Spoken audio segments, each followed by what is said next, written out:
임재 가운데 참된 평안이 있는 줄 믿습니다. 근데 그 교회에 올 때 사실 좀 긴장하면서 오는데 이 찬양할 때에 주님의 그 평안이 우리를 덮어서 우리가 이 주님의 임재 가운데 안식할 수 있도록 인도해 주시는 줄 믿습니다. 오늘도 이 주님의 임재 가운데서 주님은 여러분의 영혼을 가장 좋은 것으로 만족시켜 주시고 여러분의 영혼을 다시 새 힘을 얻고 살아갈 수 있도록 소생시켜 주실 줄 믿습니다. 바로 말씀으로 한번 들어가 볼게요. 바울은요, 갈라디아서에서 이렇게 말한 적이 있습니다. 그리스도 예수 안에서는 할례나 무할례나 효력이 없으되 사랑으로서 역사하는 믿음뿐이니라. 사랑으로서 역사하는 믿음뿐이니라. 우리의 믿음이요, 사랑으로 작동하게 된다는 거예요. 근데 여기서 조금 오해가 일어납니다. 여기서 이 사랑이 우리의 사랑으로 생각한다는 거예요. 그래서 내가 하나님을 더 사랑하고 사람들을 더 사랑하면 나의 믿음이 작동될 거라고 생각하는 거예요. 그래서 우리의 믿음이 바닥났을 때 막 사람들을 더 억지로라도 더 사랑하기 위해서 돌아다니는 것을 보게 됩니다. 근데 그렇게 하면요, 실제로 사람들이 사랑을 안 느껴요. 사랑이 없기 때문입니다. 오히려 사람들은 불편해하고 상처받는 경우들을 보게 됩니다. 믿음도 작동하지 않아요. 왜냐하면 여기 이 사랑은요, 하나님을 향한 우리의 사랑이 아니라 우리를 향한 하나님의 사랑이기 때문인 줄 믿습니다. 그래서 우리는요, 하나님께서 나를 얼마나 사랑하시는지 그 사랑의 깊이와 너비를 깨달아 알 때에 하나님의 선하심을 신뢰할 수 있게 되고, 하나님께서 그 아들 독생자도 아끼지 않고 내게 주시는 만큼 사랑하셨으니까 그 아들과 함께 내게 치유를 공급하실 것이다, 내게 돌파구를 주실 것이다, 나를 붙드실 것이다 라는 것을 신뢰할 수 있고 믿을 수 있게 되는 것인 줄 믿습니다. 그래서 이 바울은요, 다른 서신에서 다른 표현으로 고백하기를 그리스도의 사랑이 우리를 강건한다, 그리스도의 사랑이 우리를 강건한다라고 말하는 것을 보게 돼요. 여기서 이 강건한다에 해당하는 그 원어의 뉘앙스가요, 군중들이 이렇게 완전히 몰려갈 때도 사용됩니다. 그러니까 우리가 출근길 지하철을 한번 생각해 보세요. 그 바쁜 시간대에 다 같이 막 그 지하철에 끼어 타서 문이 열리면 어떻게 됩니까? 사람들이 확 쏟아져 나와요. 거기서 뒤로 갈 수 있어요? 없습니다. 그냥 사람들이 가는 대로 이끌려 가야 돼요. 이것이 강건하다요. 사랑이요, 우리 마음을 사로잡으면요, 다른 옵션과 다른 길은 완전히 막아버리고 우리가 하나님을 신뢰할 수 있는 길로, 하나님을 믿는 길로 우리를 몰아가는 것인 줄 믿습니다. 자, 그래서 우리가 일상생활에서 살다가 마치 내가 하나님께 사랑받지 못하는 것처럼 느낄 때, 하나님이 나를 사랑하지 않는 것처럼 느낄 때가 가장 강한 공격을 받고 있을 때입니다. 사실 우리가 어떤 삶의 문제와 시련이 있든 그것은 우리가 하나님의 사랑을 의심하도록 디자인되어 있어요. 그래서요, 이 사도 바울이 그의 서신에서 고백하기를 누가 우리를 하나님의 사랑에서 끊으리요? 핍박이나 환난이나 공고나 박해나 기근이나 칼이랴? 그러니까 이런 박해나 문제나 기근들이 우리 삶에 생기면요, 마치 우리가 하나님의 사랑에서 끊어질 것처럼 느끼게 된다는 거예요. 아니, 내 삶에 왜 이런 일이 일어나지? 하나님이 나를 사랑하시지 않는 것 같아.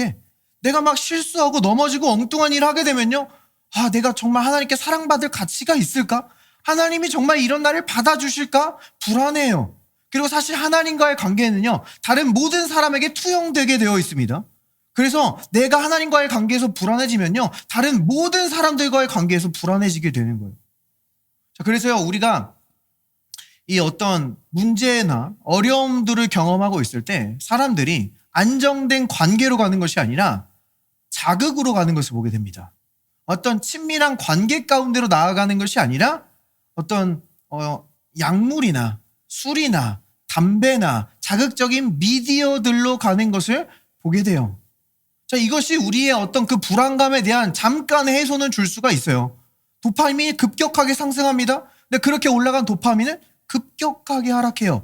더 강한 자극을 원하게 되고 결국 우리는 속박되게 되고 중독되는 자신을 발견하게 된다는 겁니다. 근데 우리가 우리를 판단하지 않으시고 우리를 받아주시고 언제나 우리를 안아주시는 그 하나님과의 친밀한 임재 가운데로 나아갈 때 우리가 그리스도의 몸된 교회와 더욱더 연결될 때 그곳에서는 결국 다 모두 예수 그리스도를 가리켜요. 결국 그리스도와 연결되게 되어 있습니다. 그러면 우리는 더 부드러워지게 되고 우리의 삶은 더 자유롭고 더 가벼워지고 진정한 회복을 경험하게 되는 것인 줄 믿습니다. 이것은요, 어떤 관계 중독과는 완전히 다른 개념입니다.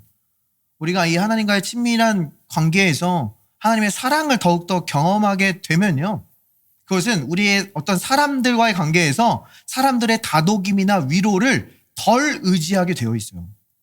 우리가 사람과의 대화 속에서 저 사람이 내 말에 공감해주지 않고 지지해주지 않는다고 하더라도 저 사람의 말을 끝까지 들어줄 수 있는 사람이 됩니다. 어떤 관계 가운데 문제가 생기고 실망감이 생기고 어려움이 생겼을 때에도 그냥 그 관계를 끊어내는 게 아니라 친밀함을 유지할 수 있는 관계가 된다는 거예요. 그러니까 우리가 이 하나님의 친밀한 관계 가운데 있으면, 그 사랑을 받고 있으면 나 자신을 세우는 사람이 아니라, 나 자신뿐만이 아니라 다른 사람들도 세워줄 수 있는 안정적이고 견고한 사람으로, 견고한 리더들로 세워지게 되는 줄 믿습니다. 그런데요, 안타깝게도 어떤 설교들은요, 우리가 더럽다고 느끼는데 최적화되어 있는 설교들이 있어요. 우리가 부정하게 느끼고 나의 막 추악함이 다 드러나고 내가 사랑받을 자격이 없는 것처럼 느끼게 하면 와, 설교 잘했다 라고 생각하는 그런 부류의 설교들이 있습니다. 그런데 우리 주님께서요, 우리에게 분명히 말씀해 주셨어요. 베드로에게도 말씀하셨습니다. 베드로가 예수님이 부활하신 뒤에도 여전히 이방인은 부정하다고 생각했어요. 예수의 보혈이 우리 유대인은 씻었지만 저 이방인은 씻지 않았겠지.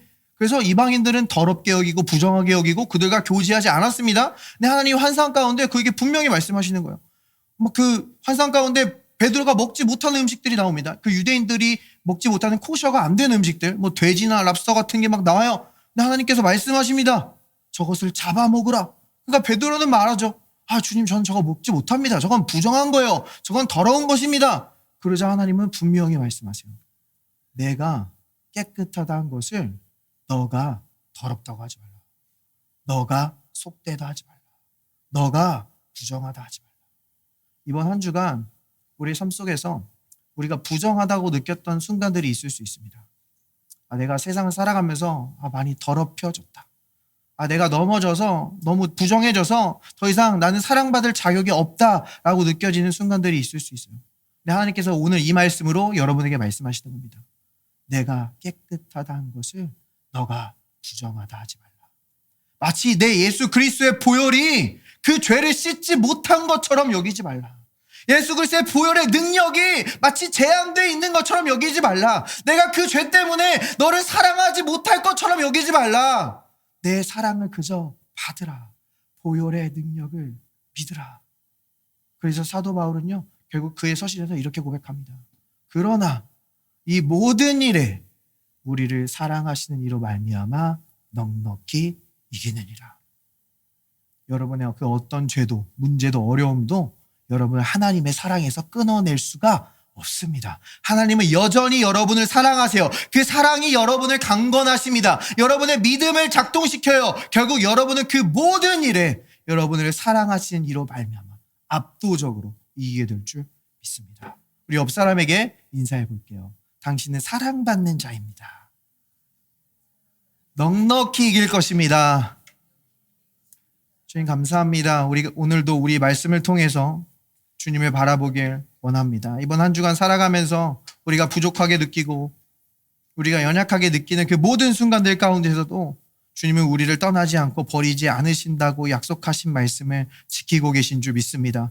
우리의 생각과 우리의 감정이 진리를 지금 다 따라잡고 있지 못할지라도 예수 그리스도는 우리를 여전히 사랑하시며 우리의 작은 신음에도 귀 기울이시고 모든 기도에 응답하고 계신 줄 믿습니다. 지금 우리가 이 임재의 자리 가운데서 우리의 모든 걱정과 염려를 주님께 던지오니 주님께서 그 모든 것을 돌봐주시고 사랑하는 자로 말미암아 압도적으로 이기는 우리의 승리를 충만히 경험할 수 있는 시간 되도록 주여 역사하여 주시옵소서. We pray in Jesus' name. Amen. 네, 저희가 지난달에 이 출애굽기, 이 구약의 말씀을 통해서 우리의 중보자 되시고 우리의 대제사장 되시는 예수 그리스도의 모습을 좀 살펴봤습니다. 그리고 지난주에 이 비전 선데이 말씀을 통해서 이 소망에 관한 말씀들을 살펴봤어요. 그런데 우리의 중보자 되신 예수님과 우리의 이 소망이 아주 긴밀하게 연결되어 있다는 겁니다. 우리가 소망할 수 있는 이유와 근거가 바로 우리의 중보자 되신 예수 그리스도시기 때문이에요. 자, 오늘 이것에 관한 말씀을 좀 살펴보겠습니다. 히브리서로 먼저 가보도록 할게요. 우리가 이 소망을 가지고 있는 것은 영혼의 닷 같아서 튼튼하고 견고하여 휘장 안에 들어가나니 그리로 앞서가신 예수께서 멜기세덱의 반차를 따라 영원히 대제사장이 되어 우리를 위하여 들어가셨느니라. 자, 여기서 우리가 소망하는 것이 마치 우리의 영혼의 닷 같대요. 자, 배가 닻을 내릴 때 그것은 어떤 역할을 합니까? 배가 폭풍이 치고 파도가 일어도 배가 그거 물결에 흘러 내려가지 않도록 그 배를 견고하고 튼튼하게 붙잡아주는 역할을 합니다. 그렇죠? 그것과 같이 우리가 소망할 때 그것은 우리의 영혼의 닻을 휘장 안으로 내리는 것 같아요. 휘장 안에 뭐가 있죠? 지성소. 지성소에는 뭐가 있죠? 언약궤, 주님의 임재가 있는 곳입니다. 그러니까 우리가 소망할 때에 그것은 마치 이 세상에 어떤 파도가 일든지 이 세상에 어떤 험한 풍파가 있든지 간에 우리가 그리스도의 임재 안에서 흔들리지 않고 견고하게 붙들릴 수 있도록 우리를 붙잡아주는 역할을 한다는 겁니다. 근데 지금 이 말씀이요. 그럼 너 세상에 어려운 일 있지만 열심히 긍정적인 생각하고 좋은 생각해서 흘러내려가지 않도록 너를 강력하게 붙잡아야 돼. 열심히 붙잡아. 이런 말을 하고 있는 게 아닙니다. 여기서 이 소망의 이유와 근거를 우리에게 분명히 말해주고 있어요. 예수님께서 먼저 휘장 안으로 들어가셨기 때문입니다. 예수님께서 지성소로 들어가셨다는 의미는요. 이 히브리서 지성소는 하늘 성소에 대한 모형이에요. 그러니까 예수님이 우리의 죄를 지고 십자가에서 죽으셨을 뿐만이 아니라 부활하시고 높임 받으시고 영광 받으셔서 저 하늘 성소, 하나님 보좌 우편에 앉아 계신 것, 그것이 우리의 소망의 근거와 이유라는 겁니다. 주님께서 지금 하늘 보좌 우편에서 우리를 위해서 중보하고 계시기 때문에 우리는 흔들리지 않고 계속해서 소망할 수 있다라는 거예요. 자, 근데 여기서 소망이 영혼의 닻이라고 합니다. 영혼, 소울입니다. 자, 사단은요, 우리의 스피릿, 우리의 영을 공격할 수는 없어요. 우리의 영혼을 공격합니다. 우리 영혼에는요, 마음과 생각이 있어요. 그래서 막 어떤 때는 저 사람이 나를 욕하고 있는 것 같은 기분이 들고 어떤 때는 내가 사랑받지 못하는 것 같고 이제 소망은 없고 완전히 절망이야 라고 그렇게 생각과 마음이 드는 영역은 영혼의 영역이라는 겁니다. 또한 성경은요, 우리 마음에 견고한 진이 있다라고 얘기해요. 견고한 진, 성벽같이 아주 견고해서요, 우리의 마음과 생각이 바뀌는 게 쉽지가 않습니다. 소망이 절망으로 한번 꺾이면요, 그것이 다시 소망을 품기가 결코 쉽지 않아요. 누군가를 정말 미워하다가 그 사람을 다시 사랑하는 일은 너무 쉽지 않습니다. 거의 이 세상은 불가능하다고 이야기해요. 그런데 이 견고한 진을 부서뜨리는 하나님의 능력을 성경은 뭐라고 이야기합니까? 우리의 모든 생각을 사로잡아 그리스도의 순종 앞으로 끌어오게 하는 것.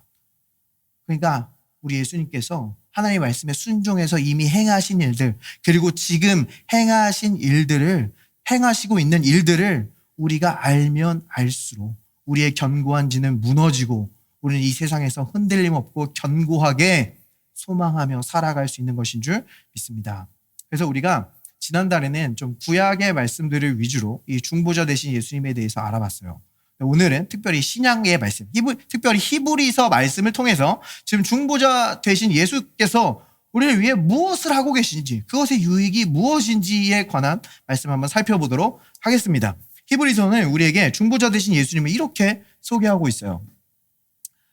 그러므로 우리에게 큰 대제사장이 계시니 승천하시니 곧 하나님의 아들 예수시라. 우리가 믿는 도리를 굳게 잡을지어다. 우리에게 있는 대제사장은 우리의 연약함을 동정하지 못하실 이가 아니요 모든 일에 우리와 똑같이 시험을 받으신 이로되 죄는 없으시니라. 우리 대제사장은요, 우리의 연약함과 아픔을 동정하지 못하실 분이 아니라는 겁니다. 주님은 지금 우리의 모든 아픔과 고통과 삶의 압박과 슬픔을 그대로 느끼고 계시다라는 거예요. 여러분이 지난주에 절망했던 그 절망, 여러분의 삶의 스트레스에서 느꼈던 그 삶의 무게, 여태까지 여러분을 괴롭게 하고 있던 그 삶의 모든 상처들을 주님은 그대로 느끼고 계시다라는 겁니다. 왜요? 그는 참 하나님이실 뿐만이 아니라 참 인간이 되셨기 때문입니다. 사실 우리가 동일한 사람이고 인간이라고 해도 공감하고 이해하는 데는 한계가 있습니다. 우리는 그저 우리의 배경 지식에 따라서 우리의 경험에 따라서 극히 일부분을 이해하고 공감할 수 있을 뿐이에요. 근데 성경은요, 우리 예수님에 대해서 말하기를 이사야서가 우리 예수님은 모든 환난에 동참하셨다라고 이야기해요. 이스라엘 백성들이 광야에서 떠돌이 생활을 할 때도요, 우리 주님은 그 진영 한가운데 늘 함께 떠돌아다니셨고요. 다니엘과 세 친구가 불구덩이 가운데 들어갈 때 주님은 네 번째 사람으로 불구덩이에 함께 들어가신 줄 믿습니다. 주님은 심지어 십자가에서 그 누구도 쉽게 경험할 수 없는 그 극심한 고통을 어떤 진통제 없이 몸소 자신의 몸으로 감당하셨다라는 거예요. 그 당시 어떤 죄인들도 채찍질을 당하거나 십자가형을 당하는 두 가지 일을 동시에 당하지 않습니다. 그런데 우리 주님은 채찍에도 맞으시고 십자가에도 달리셨어요. 그 모든 종류의 고통을 자신의 몸에 감당하심으로 그가 공감하지 못하는 어떠한 고통은 주님께 없는 줄 믿습니다. 그러나 주님은 죄가 없으셨다는 겁니다. 대제사장은요, 우리를 대표해야 되는 사람이에요. 그래서 죄가 있으면 우리를 제대로 대표할 수 없습니다. 근데 우리를 공감하실 뿐만이 아니라 온전하셔서 우리의 대제사장이 되어주신다는 거예요. 이 말이 무슨 말이냐면요, 하나님의 백성들이 하나님께 받아들여지기 위해선 두 가지 조건이 필요합니다. 그들의 열심, 그들의 노력, 성과 아니에요. 이스라엘 백성들이 받아들여지기 위해선 흠없는 희생 제물이 필요합니다. 잘못하고 넘어질 때 죄인을 보지 않아요. 이 제물이 흠이 있는지 없는지 온전한지를 제사장이 관찰합니다. 흠이 없으면 희생 제물은 받아들여지게 되고 이스라엘 백성 그 죄인은 하나님께 용서받고 하나님의 축복 안에 들어가는 거예요. 자, 두 번째 이유는요, 대제사장이 받아들여질 때입니다. 대제사장은요, 이스라엘 백성들 전체를 대표해요. 그렇기 때문에 이스라엘 백성 대표하는 대제사장이 대속죄일날 동물의 피를 가지고 지성소에 들어가서 그 언약궤 위에 피를 뿌려요. 그 일을 온전히 수행해서 대제사장이 완전히 받아들여지게 되면 이스라엘 백성들의 한 해의 죄는 덮여지게 되는 겁니다. 이스라엘 백성들에게 하나님의 축복이 선포되는 거예요.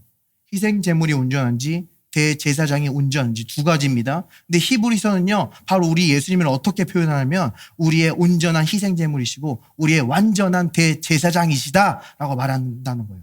그러니까요, 하나님이 십자가에서 우리의 어린 양이 되어서 죽으신 예수님을 받아들이셨다면, 그리고 부활하셔서 지금 우리를 중보하고 계시는 대제사장 되신 예수님을 받아들이셨다면 여러분은 하나님께 완전히 받아들여지게 된 줄 믿습니다. 여러분의 순종이 근거가 아니에요. 이것은 우리가 흔들리지 말아야 될 믿음의 분명한 기초가 되는 줄 믿습니다. 자, 그런데 이 온전하신 대제사장이 우리를 공감하신다라는 겁니다. 이 온전하신 대제사장이 우리를 공감하면 어떤 일이 일어나는 줄 아십니까? 누가복음 7장은요, 예수님이 우리를 굉장히 불쌍히 여기시고 공감하시는 장면을 우리에게 구체적으로 보여줍니다. 누가복음 7장의 이야기를 한번 따라가 볼게요. 그 후에 예수께서 나인이라는 성으로 가실새 제자와 많은 무리가 동행하더니 성문에 가까이 이르실 때에 사람들이 한 죽은 자를 메고 나오니 이는 한 어머니의 독자요 그의 어머니는 과부라. 그 성에 많은 사람도 그와 함께 나오거늘. 자, 예수님과 제자들이 나인성으로 향합니다. 이 나인성이라고 할 때 나인이라는 그 헬라어의 의미는요, 그 어근이 즐거워하다, 기뻐하다라는 의미를 가지고 있어요. 근데 주님께서 이곳에 도착하셨을 때 나인성은 그 기쁨과 즐거움을 잃어버렸습니다. 왜죠? 여기 지금 과부가 나와요. 과부라는 뜻은 무엇입니까? 남편을 잃어버렸다는 뜻이죠. 그 당시에 남편 없이 안 그래도 삶이 힘들고 막막하게 살아가야 했습니다. 생계수단이 마땅한 것이 없어요. 근데 이 여인에게 어떤 일이 일어나요? 그 독자까지도 잃어버립니다. 마지막 남은 가족, 마지막 남은 그 사랑하는 자식까지도 잃어버렸어요. 악한 일 위에 악한 일이 덮쳤습니다. 이 나인성의 슬픔과 이 기쁨과 즐거움 완전히 잃어버렸어요. 자, 이 여인을요, 종교 지도자들이 만나면 이렇게 물었을 거예요. 아이 여인이요, 도대체 어떤 죄를 졌길래 남편도 잃어버리고 자녀도 잃어버리는 이런 악한 일들이 당신의 인생에 일어나게 된 것입니까? 우리 이 가계의 저주를 한번 찾아봅시다. 도대체 어떤 죄가 숨겨져 있는지 우리 그것을 낱낱이 한번 탐색하고 모든 죄를 고백해서 이 저주를 한번 끊어봅시다. 이렇게 이야기했을 거예요. 우리 주님은요, 이 여인을 만났을 때 그 어떤 죄도 묻지 않으십니다. 어떤 죄도 추적하지 않으세요. 죄가 아무것도 아니기 때문이라는 게 아닙니다. 하나님은요, 우리가 완전히 실패했고 모두 다 죄인이란 걸 아시기 때문이에요. 주님은요, 의인을 만나러 오신 게 아니라 죄인을 만나러 오셨기 때문입니다. 주님께서는 바로 그 죄인을 위해 자신의 생명을 버려 구원을 완성하러 오셨기 때문입니다. 주님의 생명이 이 죄보다 훨씬 더 크기 때문이에요. 그래서 예수님은요, 어떤 죄도 묻지 않으세요. 어떤 이유도 묻지 않으세요. 그저 여인의 아픔에 공감하십니다. 주님은 이렇게 말씀하세요. 주께서 과부를 보시고 불쌍히 여기사 울지 말라 하시고. 주님 말씀하십니다. 울지 말라. 주님은요, 이 여인의 그 남편을 잃어버린 고통을 그대로 느끼고 계셨어요. 자녀를 잃어버린 그 아픔과 황망함을 그대로 느끼고 계셨어요. 우리의 대제사장은 우리의 연약함을 동정하지 못할 대제사장이 아닌 줄 믿습니다. 주님은요, 이번 주 여러분이 실수함으로 인해서 느꼈던 그 수치심을 그대로 공감하십니다. 여러분의 삶에 나타난 그 문제들을 해결하는 방법이 보이지 않아 느꼈던 그 막막함과 그 삶의 무게를 동일하게 느끼고 계십니다. 그리고 오늘 이 말씀을 통해서 여러분에게 말씀해 주시는 거예요. 울지 말라. 자, 그런데요, 우리 주님께서 공감하실 때 어떤 일이 일어나면요. 자, 우리가 사복음서가 예수님의 다양한 모습들을 다양한 강조점으로 우리에게 보여준다라고 했잖아요. 자, 한번 기억해 봤으면 좋겠습니다. 마태복음은 예수님의 어떠한 점을 강조해서 우리에게 보여주죠? 예수님의 왕되심을 우리에게 보여주죠. 그리고 마가복음은 어떤 모습을 보여주죠? 종되심, 우리를 섬기시는 예수님을 나타냅니다. 또 이 누가복음은 무엇을 나타내죠? 인자, 사람의 아들, 이 예수님의 그 훌륭한 인격과 성품을 우리에게 분명하게 드러내줍니다. 또한 이 요한복음은 무엇을 드러내죠? 하나님 되심, 이 예수 그리스도의 신성을 우리에게 드러내주는 것을 보게 돼요. 이 네 가지 분류는요, 그냥 성경학자들이 그냥 느낌대로 분류한 게 아닙니다. 성경의 분류예요. 이것은요, 이 성막 휘장 가운데도 그려져 있고요. 이 에스겔서에 보면 보좌를 두르고 있는 그룹들의 얼굴이 나와요. 보좌의 이 네 가지 얼굴들이 보여집니다. 첫 번째 얼굴이 뭐였죠? 사자. 성경에서 사자는 무엇을 상징하죠? 왕을 상징합니다. 두 번째 얼굴 뭐였어요? 소. 우리를 섬기는 종을 상징합니다. 세 번째 얼굴, 사람의 얼굴이 나와요. 인자 대신 예수 그리스도. 네 번째, 독수리. 성경에서 신성, 하나님됨을 나타내는 상징들입니다. 이것은 성경에서 분류하고 있는 거예요. 자, 그런데 이 마태복음이 예수님의 왕되심을 드러낸다고 해서 마태복음이 왕되신 예수님만 나타납니까? 아니죠. 왕되심을 강조할 뿐이지 그곳에는 예수님의 그 충만한 임재가 다 드러난다라는 거예요.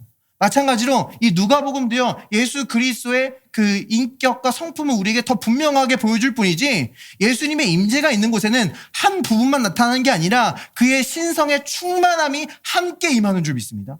그래서 여기서요, 예수 그리스도가 우리를 인격적으로 공감하실 때 거기서는 인간적인 공감과 위로만 나타나는 게 아니에요. 자, 이야기를 한번 따라가 볼게요. 예수님이 우리에게 공감하셨습니다. 그 다음에 어떻게 되냐면요, 성경 우리에게 이렇게 보여줘요. 가까이 가서 그 관에 손을 대신이 맨 자들이 서는지라. 예수님과 제자들이 지금 나인성에 가고 있었어요. 나인성에서 장례 행렬이 나오고 있습니다. 예수님은 나인성의 어떤 행정 관리가 아니에요. 그 사람들을 막 다 알고 있던 게 아닙니다. 그런데 예수님이 그 관에 손을 대자 그 죽음의 행렬이, 그 장례 행렬이 완전히 멈춰버렸다는 거예요. 이해되십니까? 마치 왕이 한마디 하지 않고 그의 손짓 하나로 모든 군대 행렬을 멈출 수 있듯이 지금 예수님께서 관에 손을 대자 모든 장례 행렬이 멈췄어요. 여러분의 삶에 예수님께서 한 번의 터치만으로도 여러분의 그 죽음의 생각들과 여러분의 그 슬픔의 행렬을 즉시 멈추실 수 있는 줄 믿습니다.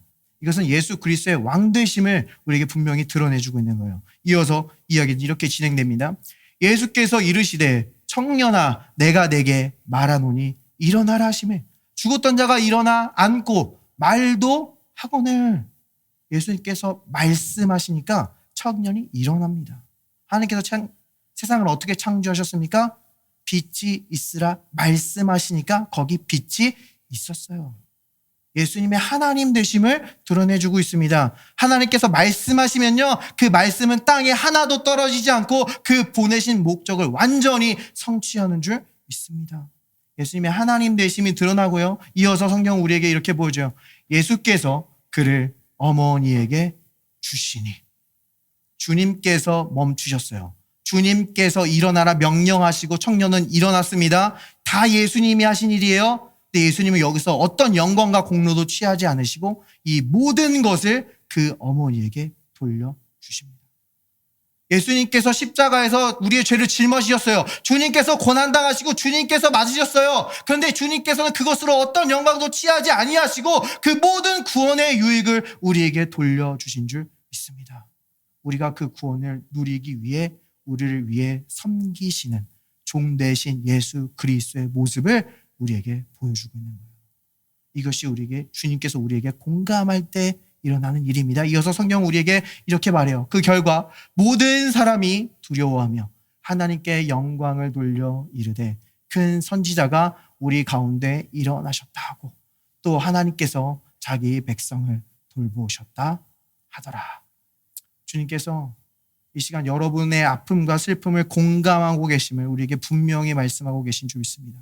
주님께서 그 슬픔을, 그 아픔을, 그 스트레스, 압박감을 정말 공감한다고 믿으신다면, 주님께서 그것을 공감하고 계시다고 지금 경험되고 있다면 그것은 어떤 마음의 위로에서 끝나는 것이 아니라 주님께서 여러분의 그 슬픔의 행렬을 즉시 그 왕의 권세로 멈춰주시고 하나님의 말씀으로 생명을 일으키시며 그 모든 것이 우리의 유익이 될 수 있도록 섬겨주셔서 결국 여러분과 여러분 주변의 모든 사람들은 하나님께서 이 사람을 돌보셨도다.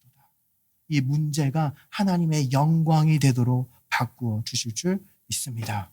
우리가 가진 대제사장은 우리의 연약함을 동정하지 못하실 분이 아니라는 거예요. 자, 또한 이어서 히브리서는 우리의 중보자 예수 그리스도를 이렇게 지금 하고 계신 일을 이렇게 보여주고 있습니다. 그러므로 자기를 힘입어 하나님께 나아가는 자들을 온전히 구원하실 수 있으니 이는 그가 항상 살아계셔서 그들을 위하여 간구하심이라. 주님께서 지금 우리를 위해서 기도하고 계신다는 거예요.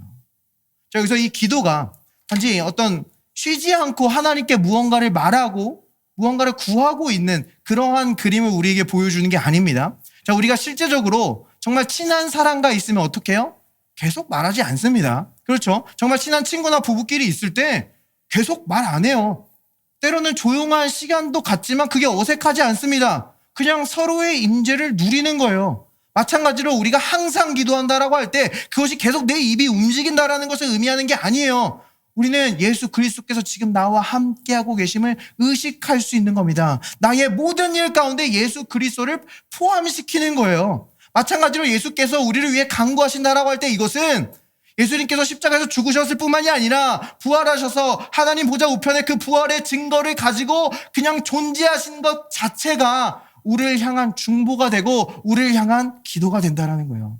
이해되시죠? 그래서요, 여러분의 마음 가운데 어떤 고발과 고소의 목소리가 들려올 때 2000년 전 예수 그리스도께서 십자가에서 완성하신 일이 아직도 우리에게 유효하다라는 것을 주장하고 계신 겁니다. 여러분이 어떤 어려운 가운데 있을 때 너는 하나님의 자녀로서 건진받는 것이 너의 마땅한 권리이다. 너가 그 질병에서 치유받는 것이 너가 마땅히 받아야 될 하나님의 기업이다라는 것을 그분의 존재 자체가 그 중보자로 하늘 보좌에 앉아 계신 것 자체가 요구하고 계신 것이고 우리를 위해 기도하고 있는 거예요. 그렇기 때문에 우리의 구원이 취소될 수 있다. 이런 말을 하는 것은 우리의 중보자 되신 예수 그리스도를 존중하는 행위가 아닙니다.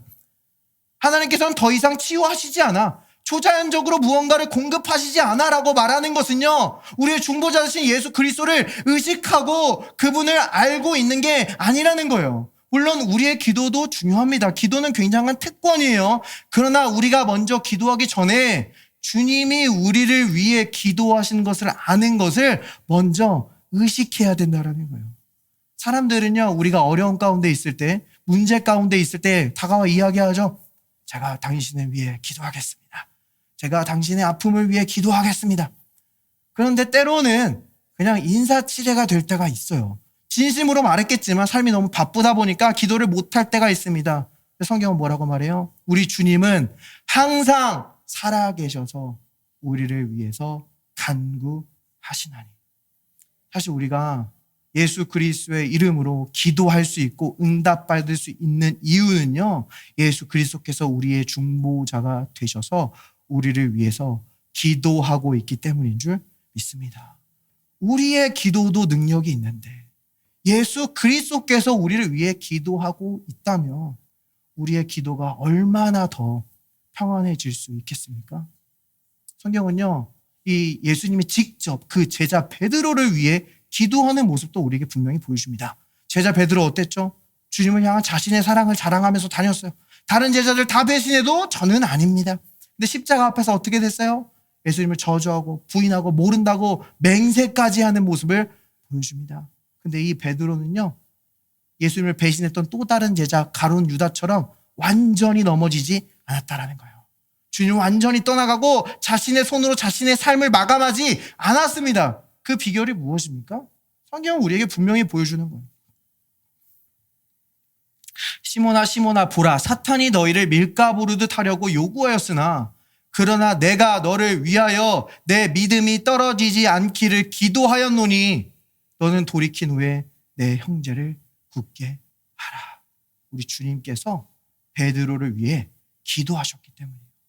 사단은 우리를 밀가부르듯 하려고 다가옵니다. 밀가부르듯 하려는 것은 무엇이냐면요, 곡식을 수확하게 되면요, 그것을 채질을 합니다. 채에 넣어서 막 흔들어요. 그러면 이 쭉정이와 알곡이 분리되는 거예요. 그래서 알곡은 모아서 걷어들이고 쭉정이는 모아서 태워버리는 겁니다. 마찬가지예요. 사단은 우리의 삶에 어떤 어려움과 막 문제를 던져놓고 막 우리를 흔들려고 해요. 그래서 우리가 흔들면 마치 우리가 쭉정이로 발견될 것처럼 우리를 속인다라는 겁니다. 우리가 쭉정이가 돼서 결국 하나님의 진노의 불에 타버릴 것처럼 우리를 속인다라는 거예요. 그러나 우리가 흔들릴지언정 우리는 절대 쭉정이로 발견될 수가 없다는 겁니다. 왜냐하면 예수 그리스도께서 우리를 위해 기도하고 계시기 때문이에요. 여러분은 절대 불탈 수가 없고 여러분은 넘어질지언정 다시 일어나서 형제들을 세울 수 있는 인생으로 살아가게 될 줄 믿습니다. 예수님께서는 베드로가 넘어지기 전에 베드로에게 분명히 말씀하셨어요. 내가 이 반석 위에 교회를 세우리니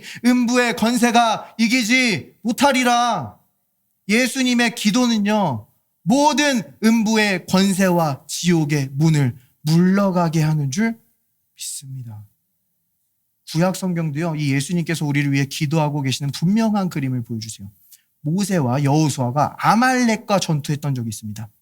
여호수아는 그 당시 모세의 후계자로서 전쟁에 가장 앞서 나가서 이스라엘 백성들을 대표해서 싸웠어요.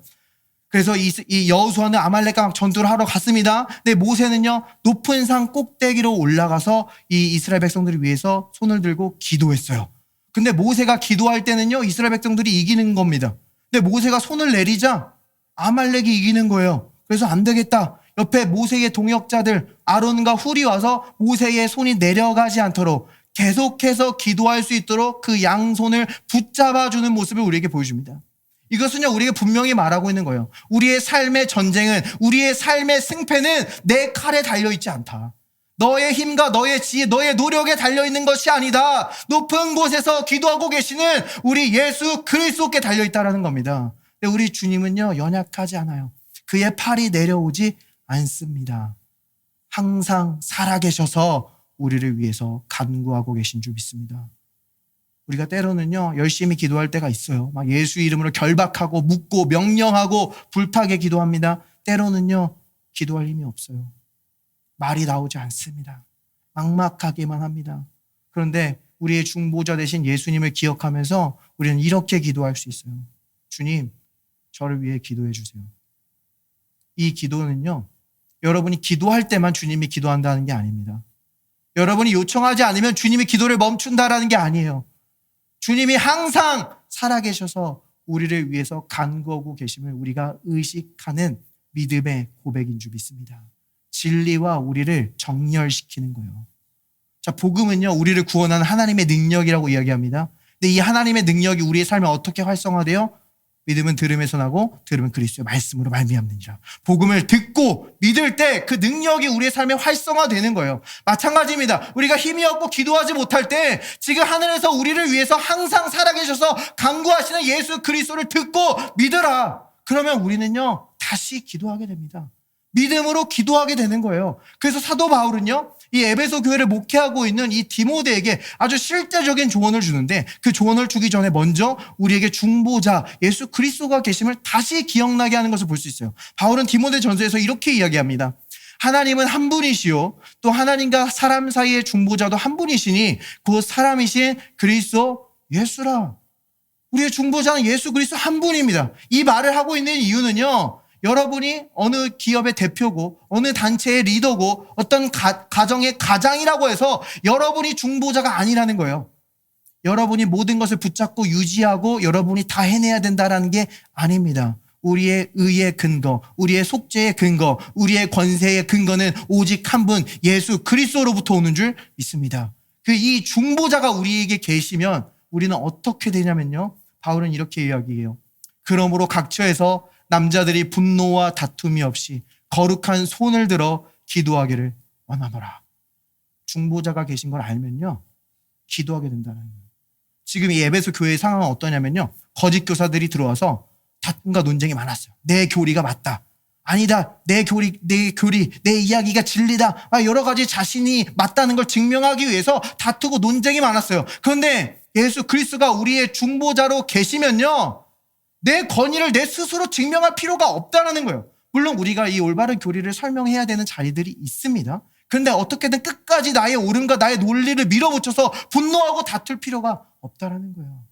우리는 은혜의 보좌에 담대하게 나아가 손을 들어 기도할 수 있는 줄 믿습니다. 우리의 중보자가 계시기 때문에요. 그래서 여기서 분노하지 말라고 하거든요. 여기서 이 분노에 해당한 헬라어는요 성경에서 대부분 하나님의 분노와 심판을 의미합니다. 근데 하나님의 모든 분노는요 예수 그리스도의 십자가에서 이미 완전히 소진되었다라는 거예요. 그러니까 우리의 중보자가 없으면 우리는 분노할 수밖에 없겠죠. 내 옳음과 내 논리를 밀어붙여서 어떻게든 내 정당성을, 나의 의로움을 확보해야 됩니다. 일이 잘 되지 않으면 어떤 사람에게 죄를 지게 해서 그 사람을 비판하고 정죄함으로 나의 도덕적 우월성을 확보해내야 돼요. 그런데 예수님께서 이미 그 모든 죄를 짊어지셨다는 거예요. 다시 부활하셔서 우리의 중보자로 앉아 계십니다. 그래서 우리는 분노하고 다투지 않고 그저 이 은혜의 보좌 앞에 담대히 나아가 구하면 되는 것인 줄 믿습니다. 근데 우리가 또 실제적인 삶 속에서 우리와 다른 교리를 가진 사람들 혹은 다른 교단적 배경을 가진 사람들이 아마 만나고 교제할 일이 앞으로도 많이 있으실 겁니다. 자, 그런데 그때마다 우리가 분노하고 다툴 필요가 없다라는 거예요. 내 교리가 맞다, 이것이 진리다, 막 우리가 분노할 필요가 없습니다. 예수님께서 말씀하셨죠. 너가 이 교리를 잘 변증할 때에 이 세상이 너희가 내 제자인 줄 알리라 말씀하시지 않으셨어요. 너희가 이 논리로 끝까지 밀어붙일 때 이 온 세상이 너희가 내 제자인 줄 알리라 안 그러셨어요. 뭐라고 하셨어요? 서로 사랑할 때 이로써 온 세상이 너희가 내 제자인 줄 알리라. 그러니까요, 우리가 진짜 인격적인 주님을 잘 알고 있고 올바른 믿음을 가지고 있으면요 우리가 더 사랑하게 됩니다. 이것도 몰라? 이건 상식이, 이거는 기본 진리야, 예수님은 그렇게 믿으면 안 돼, 막 이렇게 분노하고 막 그 사람을 업신여기지 않습니다. 막 내가 올바른 교리를 가지고 있다고 더 교만해지지 않아요. 우리는 더 사랑하게 된다라는 겁니다. 자, 보세요. 더 안정적이고 견고한 사람이 사랑하고 섬길 수 있는 거예요. 자, 우리가 실제적으로 또한 이 교단적 배경이 다른 사람을 만났다고 해서 또 이 관계를 쉽게 포기할 필요도 없어요. 자, 이 교단이 같다고 해서 이 교회가 동일하지 않습니다. 그렇죠? 각 교회는 교회마다 다 특징과 특별함을 가지고 있습니다. 우리가 마치 MBTI가 동일하다고 해서 그 사람이 똑같지 않잖아요. 그 사람의 그 고유의 개성과 인격을 가지고 있어요. 그런데 단지 좀 교리가 다르고 어떤 교단적 배경이 다르다고 해서 우리가 쉽게 막 분류해버리고 선을 긋기 위해 우리가 부르심을 받지 않았다라는 거예요. 우리는 그 사람을, 우리에게 보내주신 그 사람을 개인적으로 알아가고 사랑하기 위해 시간을 보내야 되는 줄 믿습니다. 사실 우리가 모두 이 예수님을 우리의 주와 구주로 영접했다면 우리는 동일한 반석 위에 서 있는 거예요. 어떤 저 사람이 방언을 믿든 믿지 않든, 이 성찬에 대한 계시가 있든 없든지 간에 우리는 같은 반석 위에 서 있을 수 있습니다. 물론 은혜를 잘 알고 있는 형제 자매님들 많으면 너무 좋죠. 교제하면 너무 좋은데, 그렇지 않더라도 그 관계 가운데서 여러분의 통해 드러나는 그 그리스도의 사랑이 이 예수 그리스도의 충만한 은혜도 이 대한민국 가운데 더 풍성하게 드러내어 주실 줄 믿습니다. 우리 중보자가 계시기 때문에 우리는 온유할 수 있어요. 우리가 조금 배경이 다르더라도 화평을 만들어낼 수 있는 줄 믿습니다. 자, 마지막으로 이 히브리서에서는요, 우리 예수님께서 우리의 중보자가 되신 이유에 대해서 이렇게 말하는 것을 보게 됩니다. 이로 말미암아 그는 새 언약의 중보자시니 이는 첫 언약 때에 범한 죄에서 속량하려고 죽으사 부르심을 입은 자로 하여금 영원한 기업의 약속을 얻게 하려 하심이라. 우리가 영원한 기업의 약속을 얻게 하려고 주님이 우리의 중보자가 되어주셨다는 겁니다. 자, 먼저 주님은요, 첫 언약 때에 범한 죄에서 속량하려고 죽으셨습니다. 첫 언약, 옛 언약, 구약을 말하는 겁니다. 구약에서는 하나님께서 이스라엘 백성들에게 의를 요구하셨어요. 너희가 내게 가까이 오고 생명을 얻고 내게서 복을 누리기 위해서는 너희는 의로워져야 된다. 십계명을 주셨죠. 율법을 주셨는데 아무도 그것을 지켜서 하나님의 의에 이를 수가 없었습니다. 완전히 실패했어요. 그래서 하나님은요, 자신의 독생자 예수 그리스도를 우리에게 주셨고, 예수님은 십자가에서 죽기까지 순종하심으로 그 예수님의 온전한 의를 우리에게 선물로 주신 줄 믿습니다. 근데 주님은요, 우리를 단지 의롭게 하게 만들기 위해서만 십자가에서 죽지 않으셨다는 거예요. 주님은 십자가에서 가난해지심으로 우리는 부욕해 되었습니다. 주님은 십자가에서 그냥 저주 자체가 되심으로 우리가 하나님의 복 자체가 되게 하셨어요. 주가 채찍에 맞으심으로 우리가 나음을 입고 그가 고난 받으심으로 우리가 평안을 누리게 하셨어요. 이것은 주님께서 십자가에서 다 이루신 일입니다. 이미 자신의 생명으로 값을 지불하셨어요. 이 값을 지불하신 이 모든 기업을 우리가 실제적으로 받고 누리게 하기 위해서 지금 주님께서 우리를 위해 중보하고 계시다라는 거예요. 그런데 우리가 이것을 성경에서 우리가 이 복을 누리는 것을 유언으로 설명하는 것을 보게 되거든요. 이어서 바로 다음 절에서 이렇게 말하는 것을 보게 됩니다. 유언은 유언한 자가 죽어야 되나니 유언은 그 사람이 죽은 후에야 유효한즉 유언한 자가 살아있는 동안에는 효력이 없느니라. 자, 성경에서 신약과 구약할 때 이 신약은 뉴 테스먼트라고 하죠. 여기서 이 테스먼트가 언약이라는 의미도 있지만 유언장이라는 의미도 동시에 가지고 있습니다. 이중 의미예요. 근데 유언은 어때요? 유언한 사람이 죽어야 되는 겁니다. 할아버지가 살아계신데 유언이 효력이 없어요. 우리가 그 모든 기업을 상속받을 수 없습니다.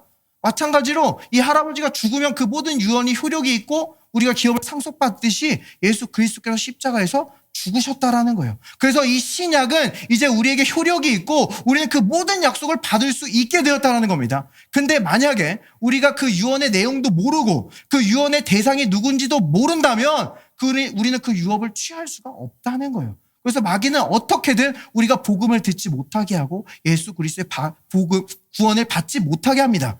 또한 예수님을 영접한 성도들도 이 진리를 가리고 숨기고 최대한 진리가 드러나는 곳에 우리를 가지 못하게 함으로 우리가 이 기업을 못 누리게 한다는 거예요. 마치 예수님께서는 우리의 어떤 일부분의 죄만을 위해 죽으신 것처럼 주님은 더 이상 공급하지 않으시고 치유하지 않는 것처럼 속여요. 그래서 너가 건강해지려면, 너가 재물을 얻으려면 세상으로 가야지.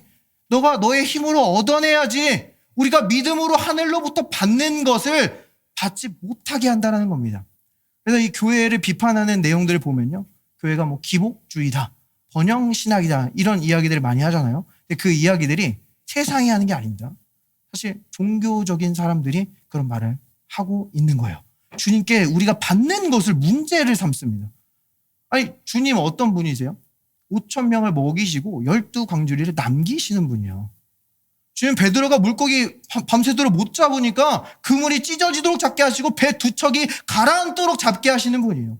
풍성하십니다. 우리가 그분께 조금 받는 게 전혀 문제가 되지 않는다라는 거예요. 근데 마치 우리가 주님께 받으려고 하는 거는 유아적인 신앙이고, 뭐 차를 팔고 집을 팔아 하나님께 드리고 선교사님께 드리는 거는 굉장히 경건한 신앙인 것처럼 얘기합니다. 근데 그것은요, 오히려 하나님을 작게 만드는 거예요. 이 사람을 축복하기 위해서 이 사람을 축복받을 수 없다는 거잖아요. 하나님은요, 이 사람도 축복할 수 있고 이 사람도 축복할 수 있는 줄 믿습니다. 자, 그리고 조금만 더 쉽게 생각해 보세요. 자, 우리가 차를 팔고 집을 팔아서 하나님께 드려요. 물론 차가 여러 개고 집이 여러 개고 하나님 엄청 많이 주셔서 감사해서 드릴 수 있죠. 근데 그게 전부라면요, 그럼 그 가정 어떻게 합니까? 거기서 삶이 끝나지 않는다라는 거예요. 오히려 여러분이 잘 되고 번영하면요, 여러분 계속 드릴 수 있습니다. 계속 선교할 수 있고 계속 복음 전할 수 있어요. 자, 우리가 안주하는 것과 만족하는 것은 다른 이야기입니다. 자, 여러분이 계속 복음 전하기 위해서 건강은 의무예요. 여러분이 계속 교회를 세우고 선교하기 위해서 번영은 의무입니다. 여러분이 아프면 섬길 수 없어요. 물질이 없으면 뭐 기독교 콘텐츠도 만들어낼 수 없고 선교사님들도 보낼 수 없다라는 거예요. 마치 가난과 고난이 크리스천들의 미덕인 것처럼 말하면서 몰래 세상으로 나가서 내 힘으로 똑같이 얻어내려고 하고 세상과 똑같은 방식으로 얻어내려고 하는 것은요, 우리의 중보자 예수 그리스도를 전혀 알지 못하는 것입니다. 주님께서 우리에게 이 모든 것을 주시기 위해서 십자가에서 죽으시고 지금 부활하셔서 우리가 그 모든 것을 누리게 하기 위해서 우리를 위해 중보하고 계신 줄 믿습니다. 주님께서는요, 우리에게 더 주길 원하세요. 이것을 우리가 확실히 알길 원하십니다. 흔들리지 않게 원하세요. 그래서 아까 이 소망하는 것이 영혼의 닷이라고 했잖아요. 그 소망의 내용을 성경 우리에게 이렇게 이야기합니다. 하나님이 아브라함에게 약속하실 때에 가리켜 맹세할 자가 자기보다 더 큰 이가 없으므로 자기를 가리켜 맹세하여 이르시되 내가 반드시 너에게 복주고 복주며 너를 번성하게 하고 번성하게 하리라 하셨더니, 아니, 하나님이 대놓고 내가 너에게 복주고 복주며 번성하게 하고 번성하리라 말씀하시는데 이것을 기복주의라고 하고 번영신학이라고 하면 어떻게 되는 겁니까? 하나님은 단지 말씀하실 뿐만이 아니라 맹세하신다라는 거예요. 이어서 이렇게 얘기합니다. 하나님은 약속을 기업으로 받는 자들에게 그 뜻이 변하지 아니함을 충분히 나타내시려고 그 일을 맹세로 보증하셨나니 이는 하나님이 거짓말 하실 수 없는 이 두 가지 변하지 못할 사실로 말미암아 앞에 있는 소망을 얻으려고 피난처를 찾은 우리에게 큰 안위를 받게 하려 하심이라. 내가 너에게 복주고 복주며 번성하고 번성하게 하리니. 이것이 여러분의 견고한 소망이라는 거예요. 이것이 여러분의 확실한 미래입니다. 세상은 우리에게 말해요. 소망하지 마. 너 괜히 소망했다가 더 낙심하게 될 거야. 기대하지 마. 괜히 기대했다가 더 크게 실망하게 될 거야. 그것은요, 인간적인 소망이기 때문입니다. 근데 여러분의 소망은요, 견고해요. 여러분의 소망은 튼튼해요. 하나님이 말씀하셨을 뿐만이 아니라 맹세까지 하셨습니다. 그 기업의 보증이 되기 위해서 예수 그리스도께서 우리의 중보자가 되셨다라는 거예요. 그래서 여러분은요, 확실하게 살아갈 겁니다. 올 한 해 여러분은 견고한 사람으로 살아갈 거예요. 여러분은 안정적인 사람으로 살아갈 것입니다. 왜냐하면 우리의 참 소망 대신 예수 그리스도께서 여러분을 중보하고 계시고 여러분이 그 하늘의 모든 기업을 여러분이 누리기까지 우리를 위해서 간구하고 계시기 때문인 줄 믿습니다. 말씀을 마무리할게요. 성경은요, 이 대제사장직을 우리에게 처음 보여줄 때 모세의 형 아론이 대제사장이 되는 장면을 우리에게 보여줍니다. 근데 하나님께서 아론에게 이 제사장직을 주실 때 이것을 뭐라고 말씀하시냐면 선물이라고 말씀하세요. 이 선물이라고 말씀하시는 배경이 왜 그러냐면요, 바로 민수기 그 앞장을 보면 같은 레위 지파였던 고라 자손들이 반역을 일으킵니다. 아, 우리도 동일하게 너랑 같은 레위 지파다. 우리도 자격이 있다. 왜 너만 제사장이냐? 그런데 하나님께서는요, 아론의 제사장직을 지켜 보호하세요. 그러면서 말하는 거예요.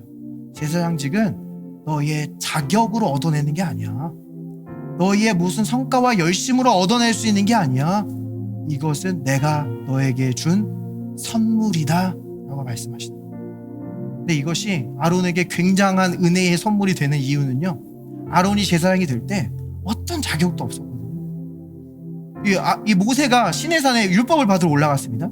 거기서 하나님께서는 성막과 어떤 제사장 제도와 그 모든 것들을 설명하느냐 40일을 모세가 그 위에 있었어요. 근데 그 시내산 밑에서 아론은 뭐 하고 있었습니까? 이스라엘 백성들과 금송아지 만들고 있었어요. 우상 숭배하고 있었어요. 근데 하나님은 그때 뭐 하고 계셨다고요? 아론을 제사장으로 선포할 준비를 하고 계셨다. 하나님은요, 아론이 거기서 넘어질 거 알고 부른 거예요. 그 인생이 거기서 빗나갈 거 알고도 은혜로 아론을 부르신 겁니다. 하나님은요, 여러분이 지금 낙심할 거 알고 부르신 거예요. 여러분이 거기서 시험 들고 거기서 삐끗할 거 알고도 여러분을 은혜로 불러주신 줄 믿습니다. 그리고 이 아론을 통해서 결국 이스라엘 백성들이 넘어지고 실수하더라도 하나님께서 이 아론 대제사장직을 완전히 받아들여 주심으로 이스라엘 백성들을 축복하는 것을 보시고 아론을 불러주셨어요. 아론의 허물을 보시는 게 아니라 회복을 보시고 불러주셨다는 거예요. 이것이 대제사장직에 담긴 의미예요.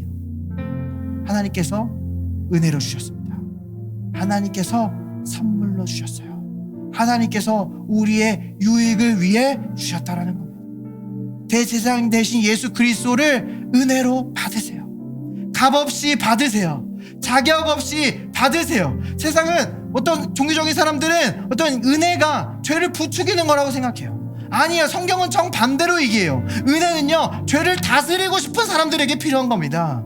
죄가 너희를 주장하지 못하리니 이는 너희가 율법 아래 있지 아니하고 은혜 아래 있습니다.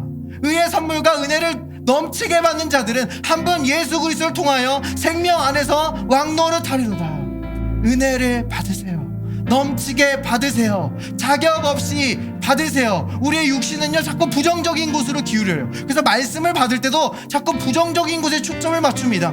아담의 불순종으로 모든 사람이 죄인이 된 것을 쉽게 받아들여요. 예수님의 순종으로 모든 사람이 예수님을 믿는 자들이 의인이 된 것은 쉽게 받아들이지 않습니다. 예수님이 우리의 대제사장이 되었어요. 우리는 그 안에서 지금 하나님과 완전히 연결되어 있습니다. 여러분은 가장 친밀해요. 제일 가까이 있습니다.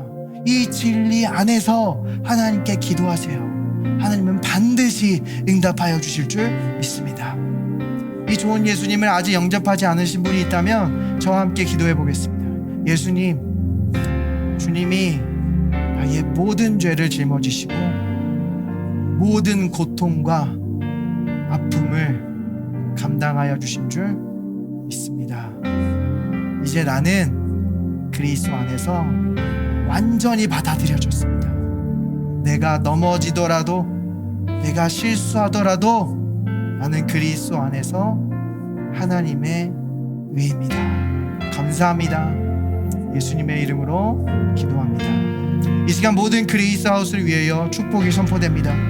주님께서 우리의 중보자가 되셔서 우리를 위해 간구하고 있사오니 지금 우리가 어디서 넘어졌든지 우리는 다시 일어나 주를 위해 살아갈 수 있는 줄 믿습니다. 우리의 연약함과 우리의 부족함과 상관없이 우리는 완전히 받아들여졌으며 주님께서 우리를 위해 기도하시기에 올 한 주 동안에도 하나님께서 우리를 위해 준비하신 그 모든 유업을 받을 수 있는 줄 믿습니다. 이 시간 우리의 마음 가운데 하나님을 신뢰하지 못하고 사랑을 받아들이지 못하게 하는 견고한 진이 있다면 예수 그리스도의 이름으로 명하노니 파여질지어다. 오직 예수 그리스도의 사랑이 그들의 마음을 강건하여 주시옵시고 우리를 믿음으로 몰아 승리하는, 압도적으로 이기는 한 주 될 수 있도록 주여 역사하여 주시옵소서.